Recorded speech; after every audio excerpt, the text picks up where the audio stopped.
মেয়েদের জীবনের সবচেয়ে দামি জিনিস হচ্ছে তার ভার্জিনিটি, তার সতীত্ব। আম্মা যেন আয়েশা, হাদিসে আসছে নবীর প্রত্যেকটা বউকে নবীজি প্রত্যেক মাসে লটারি করে বাহিরে ঘুরতে নিয়ে যেতেন। এই লটারিকে আপনারা বোঝেন? আচ্ছা, আমার দিকে তাকান। যদিও বোঝেন আমি জানি, জাস্ট এক্সাম্পল দেওয়ার জন্য টিস্যুর বক্সটা নিলাম। Please don't take it negatively, okay? এগুলো হচ্ছে লটারির কাগজ, ঠিক আছে? খাদিজার নাম এক জায়গায়, আয়েশার নাম এক জায়গায়, আর এক বিবির নাম আর এক জায়গায়। ফর এক্সাম্পল বলছি, ফর এক্সাম্পল। তো রাখা হয়েছে একটা ছোট্ট পেয়ালার ভেতরে। আচ্ছা, যখন একটা কাগজ তুলেছে যে এই মাসে কে ঘুরতে যাবে বাহিরে, কাগজ খুলে দেখছে নাম লেখা আছে আয়েশা রাদিয়াল্লাহু তাআলা। একদম হাদিস থেকে বলছি, বানানো কোনো কথা নয়। আয়েশার নাম আসছে রাদিয়াল্লাহু তাআলা আনহা। নবীজি বলেন, আয়েশা যাও, রেডি হয়ে যাও, তোমাকে নিয়ে এবার আমরা আউটিংয়ে যাব, ঘুরতে যাব। আয়েশাকে নিয়ে তিনি বের হয়ে গেলেন। লম্বা সফর, লম্বা ট্যুর, ঘুরলেন। যখন সফর থেকে কাম ব্যাক করবেন বাসার দিকে, সফরের ঠিক মাঝখানে যখন বাসায় আসবে, আয়েশার প্রচন্ড পরিমাণে প্রকৃতির ডাকে সাড়া দেওয়ার একটা প্রয়োজন দেখা দিল। উনি বললেন, এই উটের যেই মালিক, মানে যে চালাচ্ছে উট, বলে থামো, স্টপ। সে থেমেছে। এবার তিনি উটের হাউদাজ থেকে অর্থাৎ পালকি থেকে নেমে একটু দূরে গিয়েছেন প্রকৃতির ডাকে সাড়া দেওয়ার জন্য। And the fact is, Aisha radiyallahu ta'ala anha, she was very slim. উনি খুব খুব খুব পাতলা মানুষ ছিলেন।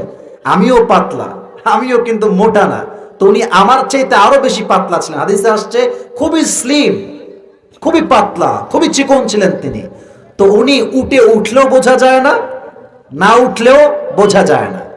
তো যখন অনেক লম্বা সময় পার হয়ে গিয়েছে, এবার উটের যে হাওদাত ছিল, যে উটটা চালাচ্ছিল, সে ভেবেছে আয়েশা মনে হয় উঠে গিয়েছে, এবার আমি যাই নবীর বাড়ি। কিন্তু আয়েশা কিন্তু এখনো ওঠে নাই। এবার সে উটের পালকি নিয়ে চলে গেছে। আয়েশা যখন কাম ব্যাক করেছে, দেখছে উটের পালকিও নাই, উটও নাই, কেউ নাই। পুরো মরুভূমি, মরুপ্রান্তর, শুধু বালি আর বালি চিকচিক করে, আর কিছু দেখা যায় না। এবার তিনি চিন্তা করলেন যে কি রে, আমি যদি এখান থেকে বাসায় যেতে চাই, আমি যাবো কেমনে, কি করা যাবে?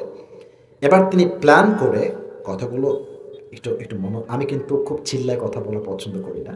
আমি প্রায় সময় ঠান্ডা মাথায় কথা বলি, তবে চাপায় আসলে জোশটা একটু বাড়ে, তাই মাঝে মাঝে চিল্লাই। আমার কথা হচ্ছে, কথাগুলো আসিফ হুজুর ভাইরাল, খুব ফেমাস, এই সেই, এই চিন্তা একদম মাথাতে কেটে ফেলেন। আমি সবসময় বলি, দেখেন, আমাকে ফেমাস হিসেবে নয়, আমার ইমান কতটুকু, আমল কতটুকু, এটা দিয়ে আমাকে জাস্টিফাই করবেন। একজন মানুষের ফ্যান ফলোয়ার্স বেশি হয়, যে সফল হওয়া হতো, হিরো আলমের মতো সফল মানুষ আর কেউ হইতে পারতো না। যুবক ভাইরা কথা ঠিক কিনা বলো? ওই চিন্তা বাদ দেন, মনোযোগটা বাড়ায় শোনেন। তো যখন হাওদাজ তিনি পেলেন না, এবার তিনি লম্বা একটা চাদর বিছিয়ে চাদর মুড়িতে ঘুমায় গেলেন। দীর্ঘ লম্বা সময় পরে একজন সাহাবী, তার নাম হচ্ছে আব্দুল্লাহ ইবনে মুআত্তাল রাদিয়াল্লাহু তাআলা আনহু, তিনি আসছেন। কারণ নবী তাকে দায়িত্ব দিয়েছেন, যারাই হারিয়ে যাবে তুমি রিসিভ করে নিয়ে আসবা। যখন তিনি আসলেন, মরুভূমি পুরোটাই ফাঁকা, কেউ নাই। কিন্তু মরুভূমির ঠিক মাঝখানে একটা লম্বা চাদর দেখতে পাচ্ছে, মনে হচ্ছে কেউ শুয়ে আছে। ওখানে যে দেখলেন যে কোন একজন নারী এখানে শুয়ে আছে, ওই কাছে আয়েশা বুঝতে পারলেন কেউ হয়তো বা এসেছে। তিনি সঙ্গে সঙ্গে উঠে সুন্দর করে মুখ ঢেকে উঠে গেলেন হাওদাজে। দীর্ঘ লম্বা সফর করে তিনি বাসায় ফিরে আসলেন। এদিকে মুনাফিকের সর্দার সুযোগ পেয়ে গেল। হায় হায় হায়, এবার সে পুরো মদিনায় একটা প্রোপাগান্ডা ছড়াই দিল যে আয়েশা সফর থেকে কাম ব্যাক করার সময় অমুক সাহাবীর সঙ্গে জেনা করে বাসায় ফিরে আসছে। এই আওয়াজ নাউজুবিল্লাহ আপনাদের তো হইতে পারে বলে আমি বিশ্বাস করি না, বলেন না নাউজুবিল্লাহ ভাইরা? আচ্ছা, আয়েশার মতো একজন চরিত্রবান, সতীত্ববান নারী কোন যুবকের সঙ্গে জেনা করতে পারে, এটা কি আপনার বিশ্বাস হয়? হয় হয় হয়। কিন্তু আয়েশা কিচ্ছু জানে না যে আমার নামে এত বড় মিথ্যা অপবাদ দেওয়া হয়েছে।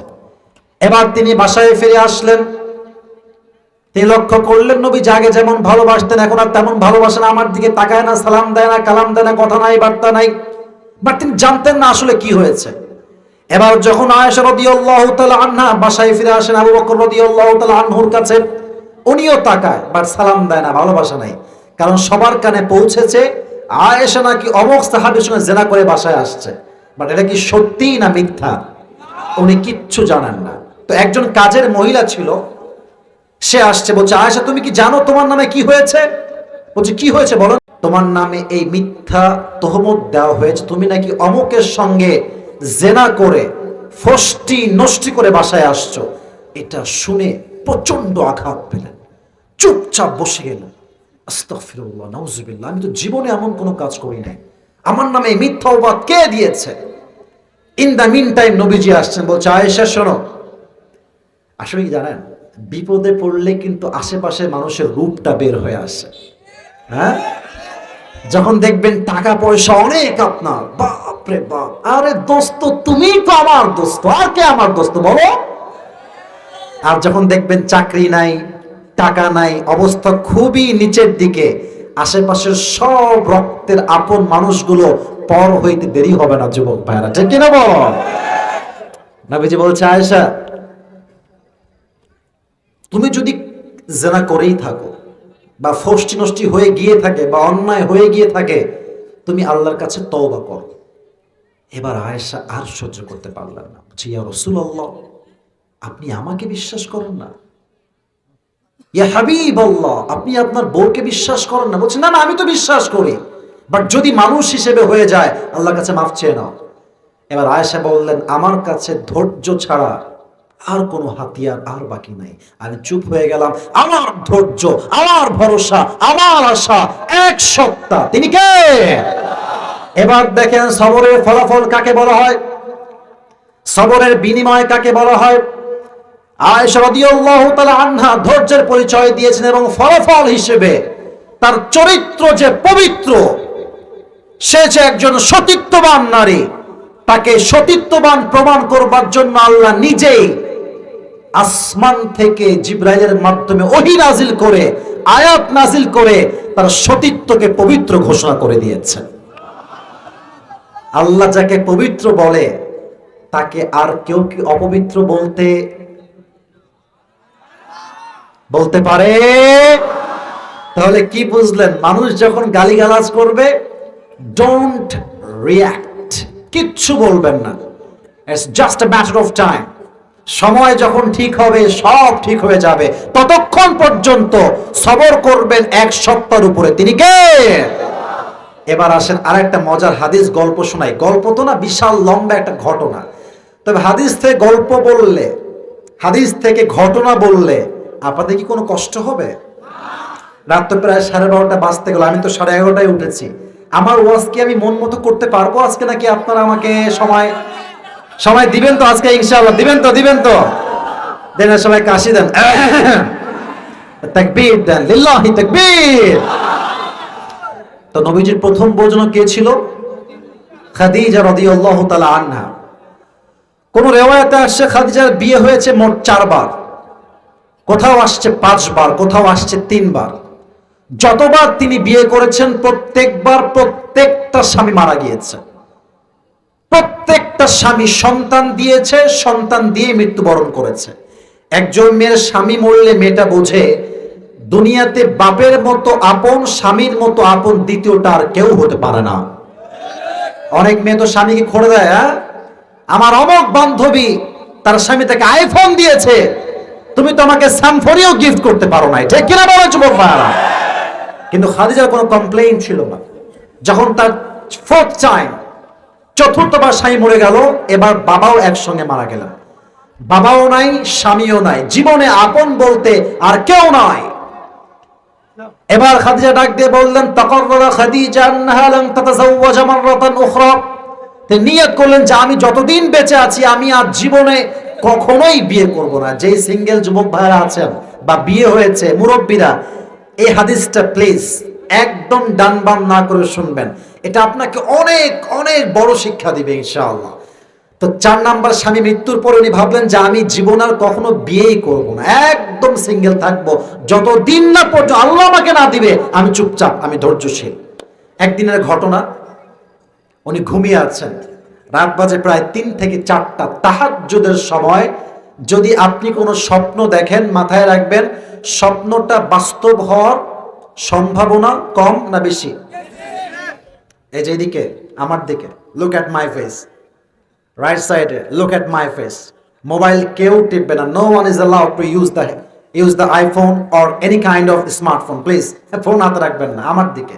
আচ্ছা বলেন, তাহাজ্জুদের সময় যে স্বপ্ন আমরা দেখি, দেখি বেশি কবুল হয় না কম কবুল হয়? যুবক ভাইয়েরা, বেশি কবুল হয়। উনি দেখলেন আমাবস্যার রাত, চতুর্পাশে অন্ধকার, কিচ্ছু দেখা যায় না, একদম ঘুটঘুটে অন্ধকার।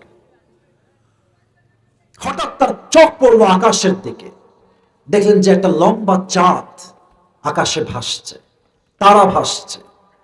চোখ পড়ার সঙ্গে সঙ্গে চাঁদ আসমান থেকে সোজা খাদিজার বুক বরাবর নেমে আসছে। আর চাঁদ যখন আসমান থেকে জমিনে নেমেছে, ঘুটঘুটো পুরো অন্ধকারের জমিনটা চাঁদের আলোতে আলোকিত হয়ে গেছে। আর আলোর ছোঁয়া এতটা বেশি ছিল, খাদিজার ঘুম তখনই ভেঙে গেছে। এবার তিনি ঘুম থেকে উঠে তার চাচা ওয়ারাকা বিন নাফেল দৌড় দিয়ে গেছে, চাচা আমি একটা স্বপ্ন দেখেছি আমার ঘুমের মধ্যে। আমি স্বপ্নে দেখলাম চতুর্পাশে অন্ধকার, চাঁদ আমার দিকে নেমে আসছে, আলো পুরো দুনিয়াটা আলোকিত হয়ে গিয়েছে। ব্যাখ্যা কি হবে চাচা, আমাকে বলুন আপনি এখনই। চাচা খুব দ্রুত ঘুম থেকে উঠে তাওরাত খুলেছেন, ইনজিল খুলেছেন। খাদিজা একটু থামো, আমি ব্যাখ্যাটা পড়ে তোমাকে বলছি ব্যাখ্যাটা আসলে কি হবে। তো সে তাওরাত ইনজিল খুলে রিসার্চ করে বলছে, খাদিজা মাশাআল্লাহ, গুড নিউজ ফর ইউ, সুসংবাদ। কি সংবাদ? এই স্বপ্নের ব্যাখ্যা হচ্ছে শেষ নবী, এই যুগের শ্রেষ্ঠ নবীকে আল্লাহ তাআলা তোমার স্বামী হিসেবে কবুল করতে চলেছে। সুবহানাল্লাহ পড়বেন না আপনারা? দেখছেন ধৈর্যের ফল কাকে বলে। এবার তিনি বললেন যে এটা কি সত্যি? বলছি ইয়েস, এটা সত্যি, এটাই স্বপ্নের ব্যাখ্যা। এবার তিনি ভাবলেন যে কবে আসবে আমার সেই স্বপ্নের যুবক, যাকে আমি বিয়ের মাধ্যমে দুনিয়ার জীবনে সফল হব, আখিরাতেও সফল হব। এবার তিনি ভাবতে লাগলেন কবে আসবে, অপেক্ষার প্রহর গুনতে শুরু করলেন। একদিনের ঘটনা, খাদিজার কাছে একজন দাসী আসলো, এসে বলল, খাদিজা, মদিনা এবং মক্কা একজন যুবক প্রচুর পরিমাণে নাম কুড়িয়েছে, নাম অর্জন করেছে, যার নামই হচ্ছে আল আমিন, তার উপাধি বিশ্বস্ত যুবক। আমার নবীর মতো বিশ্বস্ত যুবক আর কেউ কি হতে পারে? পারে পারে পারে। তো বললেন আপনি চাইলে তাকে নিয়ে ব্যবসায় লাগাতে পারেন, আপনি ব্যবসায় আরো ভালো কাজ করতে পারবেন। তো তাই তো, কথা তো ঠিকঠাক আছে, যাও তাকে দাওয়াত দাও। তো একটা বিশাল বড় কার্ড দেওয়া হলো, নবীজিকে ইনভাইট করা হলো ব্যবসার কাজে, বিয়ের কাজে নয়। এই হাদিসের পাঠ বুঝতে হবে, ব্যবসার কাজে না বিয়ের কাজে। যুবক ভাইয়েরা, ব্যবসার কাজে, বিয়ের কাজে নয়। তো উনি আসলেন। তো হাদিসে আসছে যখন নবীজি খাদিজার ঘরে প্রবেশ করেছেন, নবীর চেহারা এতটা নূর ছিল, পুরো খাদিজার ঘরটা নবীজির চেহারার নূরে নূরান্বিত হয়ে গেছে। সুবহানাল্লাহ। আচ্ছা আমার হাতে দেখেন তো, এটা আমার হাত দিয়ে আমি কি ধরেছি? আমার হাতে অনেকে বলছেন লজ্জা পাচ্ছেন নাকি? না থাকলে বলেন নাম কি? আচ্ছা একটা ছোট্ট কথা বলেই ফেলি, আমাকে দাঁড়িয়ে রেখে প্রশ্ন করছে, এটা মন থেকে বলবেন, একদম বানায় বলবেন না। আমাকে কি দাঁড়িয়ে রেখে মানে খ্যাত লাগতেছে? খ্যাত লাগতেছে? আচ্ছা অনেক মেয়েদের দাড়ি পছন্দ হয় না আমি জানি, তো হাসবেন না, কথা কিন্তু সত্য। যে মেয়েদের দাড়ি পছন্দ হয় না, এটা যুবকদের জন্য কাজে দেবে আগামীতে। যদি তোমাকে কোনো মেয়ে দাড়ির জন্য পছন্দ না করতে চায়, ওর জন্য বিটিএস এর হিজড়া নিয়ে এসে ওর সঙ্গে বিয়ে দিয়ে দিবা। ওর ছাড়া আর কোনো ভালো অপশন আমার কাছে নাই। আর 2 নাম্বার কথা, যদি কোনো মেয়ে তোমাকে দাড়ি দেখে পছন্দ নাই করতে চায়, বলবো যে তুমি আমাকে পছন্দ করার কে? আমি তো নিজেই তোমাকে বিয়ে করব না। নবীর যে দাড়ি ছিল, নবীজি কি অসুন্দর ছিলেন না সুন্দর ছিলেন? আমার নবীর মতো সুন্দর সুদর্শন যুবক পৃথিবীতে দ্বিতীয়টা আর কেউ কি হতে পারে? যাদের চেয়ে সুন্দর তুমি, নবী আমার কমলিহি ওয়ালা, দো জাহানের বাদশা তুমি, প্যারা নবী সাল্লাল্লাহু আলা, দো জাহানের বাদশা তুমি, প্যারা নবী সাল্লাল্লাহু আলা, চাঁদের চেয়ে সুন্দর তুমি, নবী আমার কমলিহি ওয়ালা। সুবহানাল্লাহ। কোথায় আমাদের সবার? এত সুন্দর চেহারা দেখে খাদিজা বলছে এটাই মনে হয় শেষ নবী হবে, but she was not 100% sure, she was confused about it. আসলেই কি শেষ নবী এটা? এবার নবীজি বসে আছে ঘরের ভেতরে, খাদিজা অপর প্রান্তে বসে আছে আর এক ঘরে, কিন্তু ঘরের দরজা খোলা, জানালা খোলা। খাদিজা দূর থেকে নবীর চেহারা দেখছে জানালা দিয়ে, আর তাওরাত সামনে খুলেছে, ইনজিল খুলেছে, যে নবীর চেহারাটা দেখতে আসলে কেমন হবে। তো যত পড়ছে তত অবাক হচ্ছে, যা যা লেখা আছে প্রত্যেকটা বর্ণনা নবীর চেহারার সঙ্গে মিলেই যাচ্ছে, মিলেই যাচ্ছে, মিলেই যাচ্ছে। সুবহানাল্লাহ বলার সময় এবার তিনি ডেফিনেটলি এন্ড ড্যাম শিওর যেটাই হচ্ছে শেষ নবী মুহাম্মদুর রাসূলুল্লাহ সাল্লাল্লাহু আলাইহি ওয়াসাল্লাম। আর যুবক ভাইরা, তোমার আমার মেয়ে পছন্দ হইলে আমাদের সাহস আছে, আমরা বলতে পারি, মেয়েদের কিন্তু সেই সাহসটা আসলে একদমই নাই। এবার খাদিজা এটা আসলে অনেক লম্বা হাদিস, আমি প্রেসাইজলি বলছি যা সবরের মেসেজটা দেওয়ার জন্য। তো হাদিসে আসছে উনি কাকে দিয়ে প্রপোজাল দিবেন ভাবছেন। হঠাৎ করে একজন দাসী আসছে, মুরব্বী দাসী, অনেক বৃদ্ধা দাসী, তাকে খাওয়াইছে, গিফট দিয়েছে, টাকা দিয়েছে। সব যখন খাওয়ানো শেষ বলছে, ব্যাপার কি, আপনি আমাকে আজকে এত গিফট দিচ্ছেন কেন, কি কাজ আমাকে বলেন। তো বলছে এই যে যুবকটা দেখতে পাচ্ছেন না আমার ঘরে এই পাশে বসে আছে, তাকে আমি বিয়ে করতে চাই, আপনি আমার পক্ষ থেকে প্রস্তাব দেন। তো সেই মেয়ে বলছে আজকে না, আগে যাক বাসায়, আগামীকাল কিংবা পরশু গিয়ে আমি প্রস্তাব দিয়ে আসবো, যেই কথা সেই কাজ। 2 দিন পরে নবীজির বাসায় ওই দাসী আসছে, এসে বলছে আসসালামু আলাইকা ইয়া মুহাম্মদ। তখন তিনি নবুয়ত পান নাই, কথাবার্তা চলছে, অনেক কথাবার্তা হয়েছে, কথার মাঝেই সে ঝোপ বুঝে কোপ দিয়েছে। বলছে আচ্ছা মুহাম্মদ, একটা কথা বলো, মাইন্ড করবো না তো, বলা যাবে, বলো তো তুমি। বলছে বলো না, সমস্যা নাই, আমি একদম ফ্রিলি কথা বলছি। তো উনি বললেন যে আচ্ছা আমার এটা জানার একটা আগ্রহ তোমার কাছে, হাদিসে আসছে, সেটা হচ্ছে যে আচ্ছা তুমি তো মাশাআল্লাহ তোমার বয়স 25, তুমি ব্যবসাও করছো মাশাআল্লাহ, সব ঠিকঠাক আছে, তো তুমি বিয়ে করো না কেন, মানে তুমি বিয়ে কেন করছো না, আমাকে কি একটু বলা যাবে, মানে যদি বলতা কি সমস্যা। তো নবীজি যা বলেছেন এটা তোমার কথা, এটা আমার কথা। নবীজি বলছে আমি তো বিয়ে করতে চাই, বাট আমার কাছে বেশি টাকা পয়সা নাই। এই কথা শুনে বলছে আচ্ছা আচ্ছা, টাকা পয়সার সমস্যা, it's not a big deal, কোনো সমস্যাই না। আমার কাছে এমন একজন নারী আছে পাত্রী হিসেবে, আমার হাত দেখেন, হিসাব বলছি, আমার হাত দেখেন, লুক অ্যাট মাই হ্যান্ড।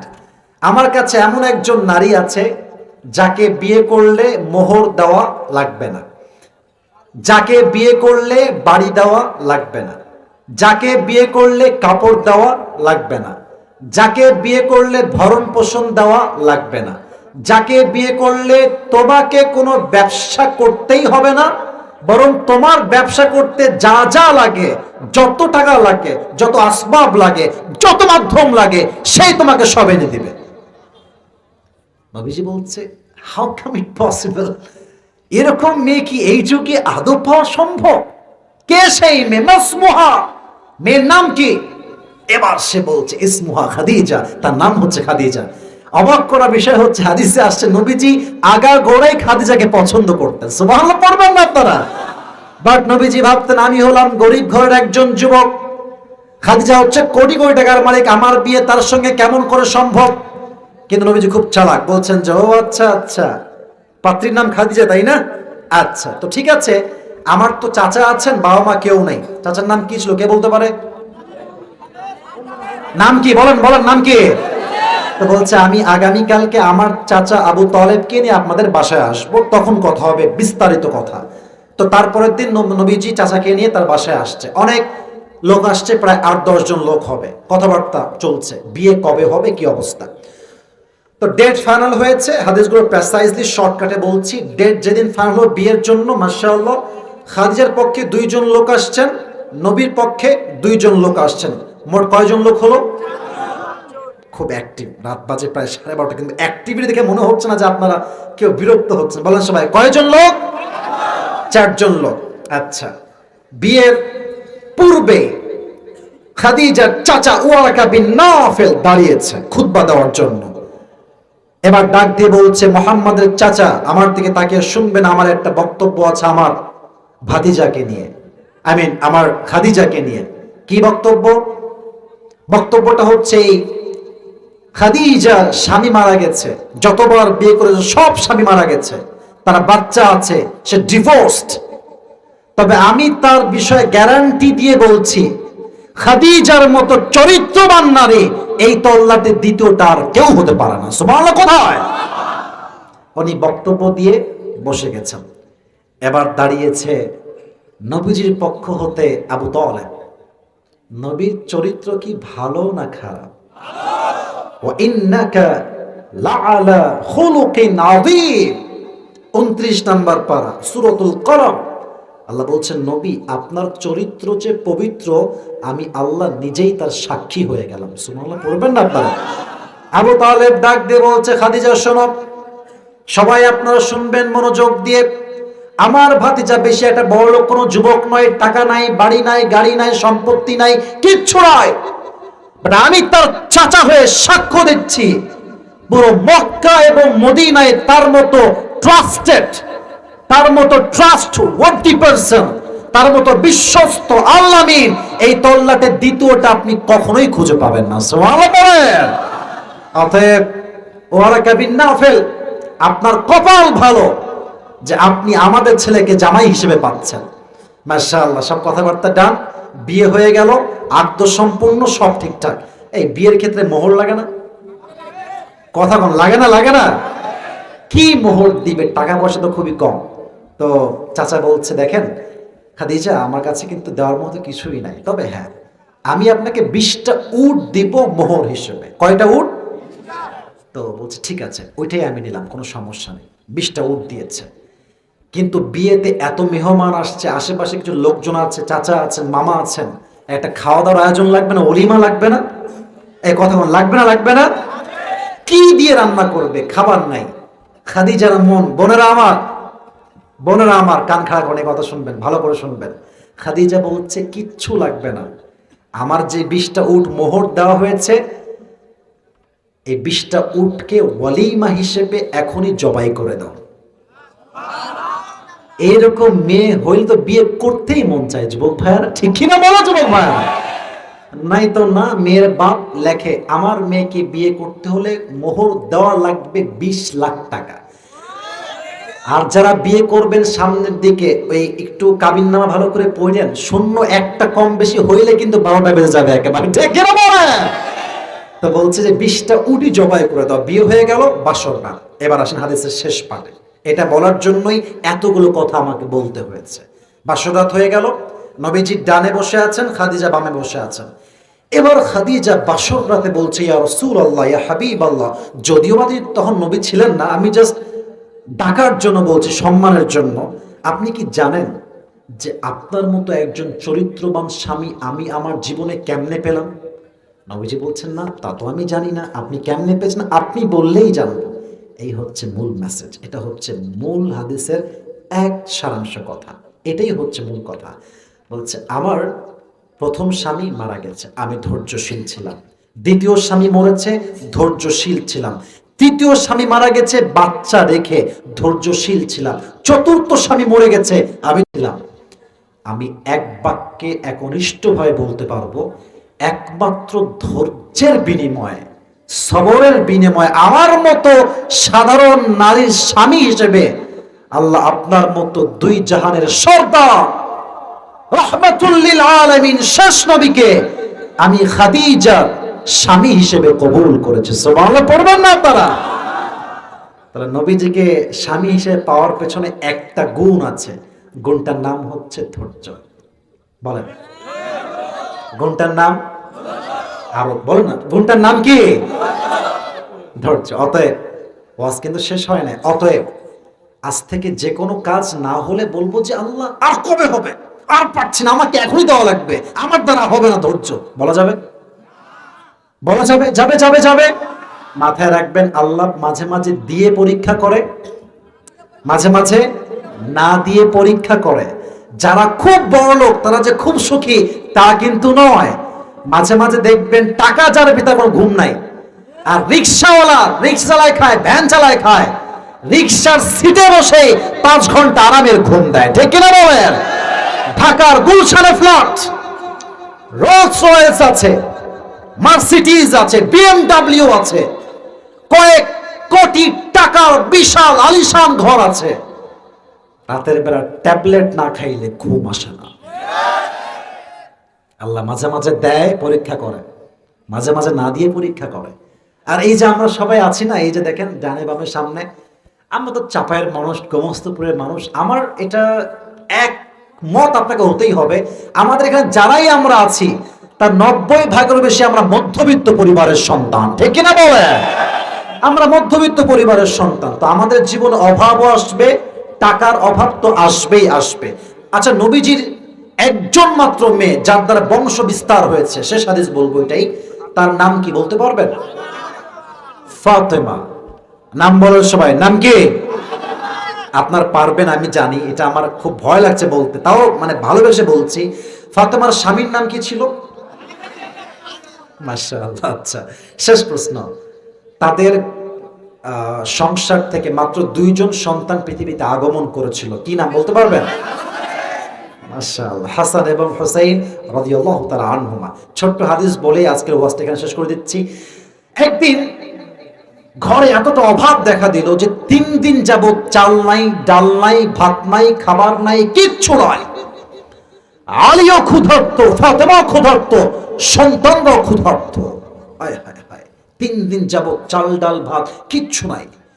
এবার আলী রাদিয়াল্লাহু তাআলা আনহু ডাক দিয়ে বলছে, ফাতেমা, তোমার কাছে আমার একটা আবদার হলো, অভাব চলছে আমাদের সংসারে, বাবার কাছে যাও, গিয়ে কিছু চেয়ে নিয়ে আসো, আমি আর ক্ষুধায় টিকতে পারছি না, যাও বাবার কাছ থেকে খাবার নিয়ে আসো। ফাতেমা বের হয়ে গেছে আব্বার কাছে, আব্বা জান, আতিনি শাইআন, গিভ আস সাম ফুড, খাবার দেন, আমরা অনেক অভাবে আছি, খাবার দাবার কিছু নাই, বড্ড অভাব চলছে। এবার নবীজি ধৈর্যের পরীক্ষা শুরু করছে, এই ফাতেমা শোনো, আমার দিকে তাকাও, তোমাকে দেওয়ার জন্য আমার কাছে 5টা বকরি আছে, 5টা দোয়া আছে। সাদা গেঞ্জি, কিরে দোয়া না করে কই যা, সাদা গেঞ্জি তুমি বসো, শেষ হাদিস তো। বলেন কয়টা অপশন? আর কিছু না, এদিকে এদিকে বলেন কয়টা অপশন? চাপায়ের বেলা বলেন চলে, কয়টা? 5টা বকরি আছে, 5টা, তুমি কোনটা নিবা? তো ফাতেমা হচ্ছে, এই তো আব্বাজান আমাকে ধৈর্যের পরীক্ষা নিচ্ছে। বলছে, আব্বাজান, আমার 5টা বকরি লাগবে না, আমাকে 5টা দোয়া শিখাই দিলেই আমি খুশি হয়ে যাব। সুবহানাল্লাহ পড়েন, আপনারা পড়েন। নবীজি বলেন, ফাতেমা তুমি পড়ো আমার সাথে, আপনারা পড়েন, সবাই পড়েন একদম জোরে। ইয়া আউয়ালাল আউয়ালিন, এত আস্তে বললেন, একটু জোরে, একটু গলা। ইয়া আউয়ালাল আউয়ালিন, ইয়া আখিরাল আখিরিন, ইয়া যাল কুওয়াতিল মাতিন। 3টা হয়েছে, শেষ 2টা একদম সহজ, অলরেডি অনেকের মুখস্থই আছে, তাই এটা আসতে হলে আমি মানব না। ইয়া রাহিমাল মাসাকিন, শেষটা আরো সহজ, ইয়া আরহামার রাহিমিন। এই 5টা শব্দের দোয়া অভাবে যে ব্যক্তি ধৈর্যের সাথে পাঠ করবে, হাদিসে আসছে তার অভাব আল্লাহ তাআলা নিমিষেই তার বরকত দিয়ে দূর করে দিবে। সুবহানাল্লাহ পড়ে। ফাতেমা ব্যাক করেছে বাসায়, আলী দাঁড়ায় আছে, আমার খাবার আসবে কখন?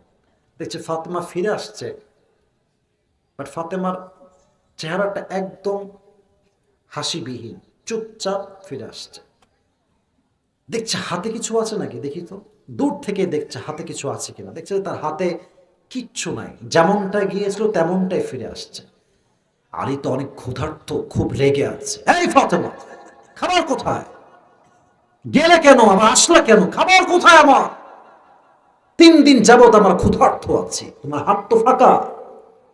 এবার সে মুচকি হাসতে বলছে, আলী আমার হাত ফাঁকা না, আমার হাত লোড আছে। বলছে, কি বলো, আর ইউ ম্যাড? ঠিক আছে মাথা তোমার, হাত তো ফাঁকা। বলছে, না না, যাহাবতু লিদ-দুনিয়া ওয়া জিতু বিল আখিরা, হাত ফাঁকা নাই, আমি নবীজির কাছে দুনিয়া চাওয়ার জন্য গিয়েছিলাম, আমার প্রিয় নবী আমার 2 হাত ভর্তি আমাকে আখিরাত দিয়ে ফেরত দিয়ে দিয়েছে।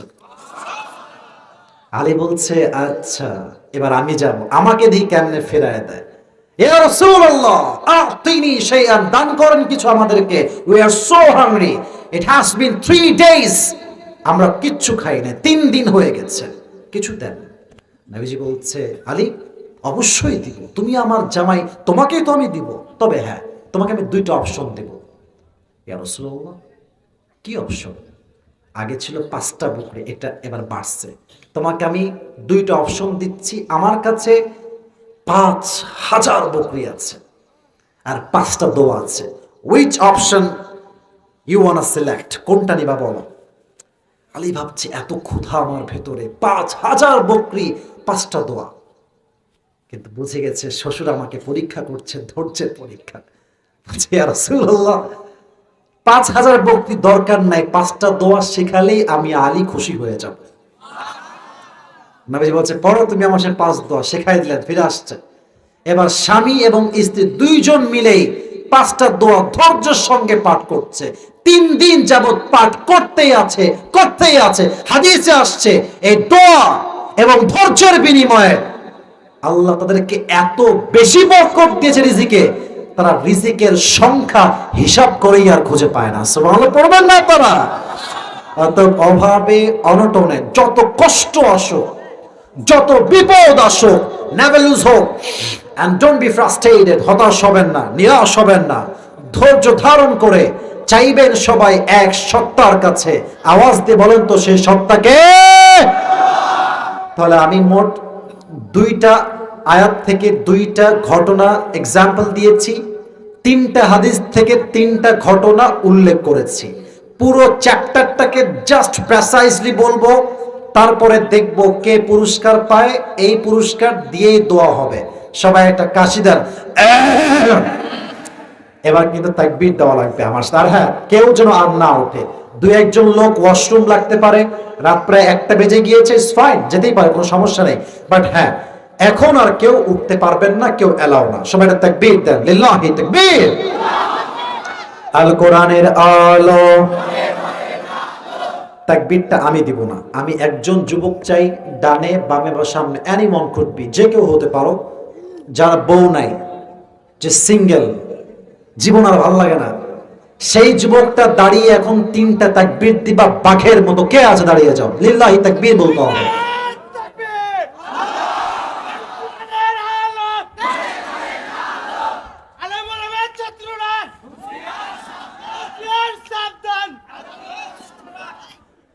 তোর বউ 20 ভাগ কনফার্ম, 80 ভাগ কনফার্ম হবে না। আর কে আছে যে একভাবে তাকবীর দিবে 3 বার, মানে খুব বাঘের মতো? কে আছে? হ্যাঁ,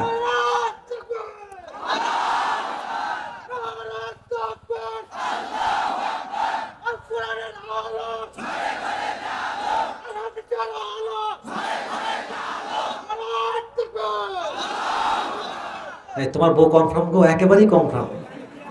ইরি বাপ রে বাপ, তো কঠিন সাউন্ড, মাশাআল্লাহ, খুব ভালো লাগলো। তোমারটাও পাবা, সমস্যা নাই।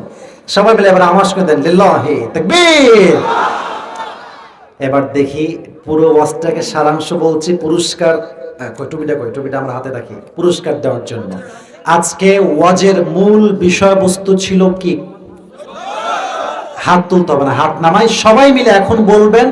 শেষে গিয়ে ইন্ডিভিজুয়ালি একজন ব্যক্তিকে দাঁড় করাবো, সে পুরস্কার পাবে। বলেন আলোচনার মূল বিষয়বস্তু ছিল কি? ভেরি গুড, মাশাআল্লাহ। আচ্ছা, একজন নবী যিনি প্রায় 12 থেকে 18 বছর অসুস্থ ছিলেন, তার নাম ছিল কি? তিনি যে এই অসুখ থেকে মুক্তি পেয়েছেন, এর পেছনে সবচেয়ে বড় গুণটা কি ছিল? That sounds good, মাশাআল্লাহ, আপনারা সবাই খুবই অ্যাক্টিভ, ভেরি গুড। আচ্ছা, 2 নাম্বার আয়াত ছিল একজন নবী যাকে মাছ তার পেটে গিলে ফেলেছিল, তিনি কিসের বিনিময়ে এই পেট থেকে মুক্তি পেয়েছেন? 2টা জিনিস, এক হচ্ছে ধৈর্য, আর এক হচ্ছে দোয়া। আমার দিকে তাকান, এক হচ্ছে ধৈর্য, আর এক হচ্ছে, ভেরি গুড, মাশাআল্লাহ। 3 নাম্বার, এখান থেকে কিন্তু হাদিসের চ্যাপ্টার শুরু। 3টা হাদিস বলেছি। প্রথম হাদিস হচ্ছে এমন একজন নারীকে নিয়ে, যেই নারী নবীজির একমাত্র কুমারী এবং ভার্জিন ওয়াইফ ছিলেন। নবী তার জীবনের প্রথম স্বামী হিসেবে এসেছিল, তার আগে কোথাও বিয়ে হয় নাই। সে নারীর নাম কি বলবেন চাপায়ের ভাইরা? আয়েশা রাদিয়াল্লাহু তাআলা আনহা। তার উপরে জেনার তহমত দেওয়া হয়েছে, ওই যুবকের সঙ্গে জেনা করে বাসায় ফিরে আসছে, এই বিশাল বড় একটা ব্লেম দেওয়া হয়েছে। এটা কি সত্যি না মিথ্যা? মিথ্যা। তো তিনি তো বলেছেন, আল্লাহ তুমি এত বড় জালেম, তুমি এত বড় অন্যায় করলা, এরকম বলছিলেন নাকি? ইয়েস নাকি নো? না, উনি বলেছেন, আল্লাহ মানুষ যাই বলুক আমি তোমার জন্য ধৈর্যশীল হলাম। বিনিময় কি পেয়েছে? আল্লাহ তার চরিত্র যে পবিত্র, আল্লাহ নিজে কোরআনে আয়াত তার জন্য পবিত্রতার জন্য, তার সতীত্বকে কলুষিত যারা করেছে এটাকে মুক্ত করবার জন্য আল্লাহ নিজে কোরআনে আয়াত নাযিল করেছে। সুবহানাল্লাহ পড়বেন না আপনারা? আচ্ছা, 4 নাম্বার স্টোরি অ্যান্ড লেসন, যেটা হাদিস থেকে আমি বলেছি, একজন নারী যিনি আমার প্রিয় নবীজির প্রথম স্ত্রী ছিলেন, কি নাম বলছেন না যে আপনারা? খাদিজা রাদিয়াল্লাহু তাআলা আনহা। উনি যে শেষ নবীকে তার স্বামী হিসেবে পেয়েছেন, সবচেয়ে বড় গুণ এর পেছনে কি ছিল? এক বাক্যে বলেন, এর নাম কি ছিল? আচ্ছা, সর্বশেষ হাদিস ছিল নবীজির কলিজার টুকরা একজন মেয়েকে নিয়ে। মেয়েটার নাম কি ছিল? স্বামীর নাম কি ছিল? 2 সন্তানের নাম কি ছিল? আচ্ছা, অভাব ছিল কয়দিন? নবীজি বললেন, যাও তোমাকে 5টা বকরি দিয়ে দিলাম। এরকম বলছে নাকি? কয়টা অপশন দিয়েছিল? এটা কি পরীক্ষা করার জন্য দিয়েছে? ধৈর্য পরীক্ষার জন্য। তো ফাতেমা বলেন, আব্বাজান দোয়া বাদ দেন, আমাকে আগে খাবার দেন। কি চেয়েছেন? দোয়া। আজ যখন ফিরে আসছে, আলী গিয়েছে, আগে ছিল 5টা বকরি, এবার হয়েছে কয়টা? তো আলী বলছেন, নবীজি কিসের 5টা দোয়া, আমাকে 5টা বকরি আগে দেন। ইয়েস নাকি নো? নবীজি দোয়া শিখাই দেন। আচ্ছা, দোয়া শিখলেন, ধৈর্য ধারণ করলেন। এর বিনিময়ে কি হলো? আল্লাহ সমস্ত অভাবকে মাত্র কয়েক দিনের মধ্যে তারা গায়েবী খাজনাত থেকে বরকত দান করে সমস্ত অভাবকে দূর করে দিয়েছে। সুবহানাল্লাহ পড়বেন না আপনারা? তাহলে এই 2টা কোরআন ভিত্তিক স্টোরি এন্ড হাদিস ভিত্তিক 3টা স্টোরি, জাস্ট প্রেসাইজলি আপনাকে আমি প্রশ্ন করব, আপনি উত্তর দিবেন। কার মাথায় ঢুকেছে, মোটামুটি পারবে, হাত তুলো বা দাঁড়িয়ে যাও। 2 3, আচ্ছা আমি বলি 2 3 4 5। আচ্ছা আমি বলি, ঠিক আছে, মারামারি না, আমাকে কেউ ডাকবেন না, হুজুর হুজুর হুজুর হুজুর না, আমার মাথায় পেইন শুরু হবে। আমি বলি, আমি দেখছি কাকে দেওয়া যায়। লটারি করা যাবে না এখানে, দেখছি আমি কাকে দেওয়া যায়। দাঁড়াচ্ছ তুমি আগে, তোমার নাম কি গো? তাহমিদ হাসান। আচ্ছা, এই দাঁড়াও দাঁড়াও দাঁড়াও, এই তোমরা যারা আছো বসে, তোমরা একটু বলো তো কে আগে দাঁড়াইছে, একটু বলো তো তোমরা কে আগে দাঁড়াইছে, দেখছো তোমরা? আচ্ছা হয়ে গেছে, আমি বুঝে গেছি, এটা আমাকে সিলেক্ট করতে হবে, বাদ দেন, আমি দেখছি। Let me see, let me see. Okay okay, হুজুরকে দিব। আচ্ছা আমি বলি, এই তুমি আসো হুজুর সাহেব, আমি বলছি, যদি ও না পারে আমি সুযোগ দিব, বসো তোমরা, বসে বলো, যদি না পারে আমি সুযোগ দিব। হুজুরের একটা সম্মান রাখলাম। আমি বলি এদিকে, সেই যেভাবে ইটস নট লাইক দ্যাট। সে যদি না পারে তোমাদেরকে সুযোগ দেওয়া হবে ইনশাআল্লাহ। যদি হুজুর ভাই উঠে আসেন, আমি সবাইকে সুযোগ দেই 3 বার, তাকে দিব 2 বার, কারণ সে হুজুর মানুষ, সে আটকায় গেলে বেশি ছাড় দেওয়া যাবে না যুবক ভাইরা, ঠিক কিনা বলো? যদি সে না পারে আমি তোমাদেরকে চান্স দিব, প্লিজ মনটা খারাপ করো না। এই হ্যান্ড মাইক কোথায়? দিব দিব দিব ইনশাআল্লাহ। এই যে হ্যান্ড মাইক দাও, হ্যান্ড মাইক দাও স্যার, ঠিক আছে না? এটা যতটুকু পারা যায় দিয়েছি।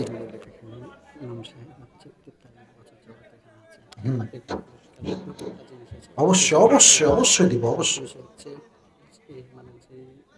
হ্যাঁ আচ্ছা, স্যার দিয়েছে না? আচ্ছা, সবাই একটা কাশি দেন, তাকবীর দেন, লিল্লাহি তাকবীর। সালাম দেন সবাইকে। আসসালামু আলাইকুম ওয়া রাহমাতুল্লাহি ওয়া বারাকাতুহু। ওয়ালাইকুম আসসালাম ওয়া রাহমাতুল্লাহি ওয়া বারাকাতুহু। তুমি কিসে পড়ো ভাই আমার? হিফজ করে। আচ্ছা, কয়বার হয়েছে তোমার? হিফজ শেষ করেছি। শেষ করে ফেলেছো, মাশাআল্লাহ, ভেরি গুড, অ্যাপ্রিশিয়েটেড, মাশাআল্লাহ। আল্লাহ ওকে নেক হায়াত দান করো, সকলে পড়া আমিন। আমিন কিন্তু জোরে চাই, জোরে বলো না আমিন। তাকে আমি প্রশ্ন করব, সে যদি দুইবার আটকায় যায় দুইবার বলবো, তিনবারে আর বলা হবে না। আমি যাকে মন চায় যুবকদের মাঝ থেকে আমি একজনকে সুযোগ দিব, ঠিক আছে? তাকে আমি দুইবার দিব সুযোগ, আটকে গেলে বলে দিব, বাদ বাকি আর বলা যাবে না। বলো ভাই আমার আজকে, আচ্ছা আপনাদের একটা দায়িত্ব আছে, যদি তারা পেরে যায়, আমি সে যদি উত্তর পেরে যায়, আপনাদের সবাইকে একটা শব্দ অ্যাপ্রিশিয়েট করার জন্য বলতে হবে, এটা হচ্ছে মারহাবা। একটু প্র্যাকটিস করো, সবাই বলেন মারহাবা। আচ্ছা মাশাআল্লাহ। বলেন তো ভাইজান, আজকে আমাদের মূল আলোচনার বিষয়বস্তু ছিল কি? ধৈর্য। মারহাবা বলেন। আচ্ছা, ধৈর্য। একজন নবী যিনি খুব অসুস্থ ছিলেন, তার নাম কি ছিল? আইয়ুব আলাইহিস সালাম। জোরে বলেন মারহাবা। আইয়ুব আলাইহিস সালাতু ওয়াস সালাম। মাশাআল্লাহ। দেখেন, আমি তার অসুস্থতার ক্ষেত্রে দুইটা রিওয়ায়াত বলেছি। কত বছর তিনি অসুস্থ ছিলেন তোমার কি মাথায় আছে? বলো দেখি। 18 অথবা 12। মারহাবা বলেন সবাই। হাফেজ তো, ব্রেন ভালো, খুব ভালো মাশাআল্লাহ। আচ্ছা ঠিক আছে, দেখছি। আচ্ছা বলেন তো, উনি যে অসুস্থতা থেকে মুক্তি পেয়েছেন কিসের বিনিময়ে, কেমনে পেয়েছেন? ধৈর্য এবং দোয়া। মারহাবা বলেন সবাই। তুমি যেহেতু হাফেজ, তাই কমন প্রশ্নই তো করতে হবে ভাই, আমি কি আকাশ থেকে প্রশ্ন নিয়ে আসবো নাকি? হ্যাঁ, তুমি যেহেতু হাফেজ, তুমি আয়াতটা তেলাওয়াত করো, যে আয়াতটা আমি উল্লেখ করেছি কোরআন থেকে। ইয়া আইয়ুহাল্লাযীনা আমানু ইসতাঈনু। এটা তো সবরের ক্ষেত্রে, ওটা তো প্রথমের দিকে, ওটা তো ভূমিকার আয়াত। আইয়ুব আলাইহিস সালামের যে আয়াতটা আছে, আমি শুরুটা বলছি, ও আইয়ুবা, এখান থেকে বলো। ইয়াদ নাই? এটা কিন্তু আউট অফ সিলেবাস, তাই আটকা গেছে মনে হয়। আচ্ছা, ও আইয়ুবা ইয নাদা রাব্বাহু আন্নী মাসসানিয়া দুররু ওয়া আনতা আরহামুর রাহিমিন। আমি নিজেও কিন্তু হাফেজ, তো এটা নিয়ে অহংকার করছি না, বাট বলছি হাফেজের জন্য অবশ্যই ইয়াদটা স্ট্রং হওয়া লাগে। বাট তুমি মনে হয় এই মতো কেমন শেষ করছো, তাই না? জি। আচ্ছা ঠিক আছে, তুমি এবার বলো, দ্বিতীয় যেই নবী তার নাম কি ছিল? ইউনূস আলাইহিস সালাম। সে কিসে আটকে ছিল? তিনি মাছের পেটে। মারহাবা বলবেন না আপনারা? শোনেন, কমন প্রশ্ন আমিও জানি, বাট এটা মাইকে নিয়ে সবার সামনে, ক্যামেরার সামনে বলা, ইটস রিয়েলি হার্ড জব। এটা এতটা সহজ ভাববেন না। অনেককে দেখেছি, অনেককে দেখেছি, একদম সহজ কথা, ওর পুরো হাত পা থর থর থর থর থর থর থর থর করে কাঁপতেছে। So, ও যে বলছে, ওকে বলেন সবাই মারহাবা। আচ্ছা, উনি যে দোয়াটা পাঠ করেছেন, আরবি দোয়াটা বলো সবাইকে, তুমি হাফেজ বলো। না পারলে কিন্তু এটা আমি কাট দিব 1 নাম্বার থেকে, যে একবার তুমি আটকে গেছো। দোয়া ইউনুসটা পড়ো। লা ইলাহা ইল্লা আনতা সুবহানাকা ইন্নী কুনতু মিনাজ জালিমিন। মারহাবা, পারবে ইনশাআল্লাহ। আচ্ছা, তো তার এই যে দোয়া, তার বিনিময়ে তিনি কি পেলেন? আল্লাহ তাকে কি উপহার দিলেন?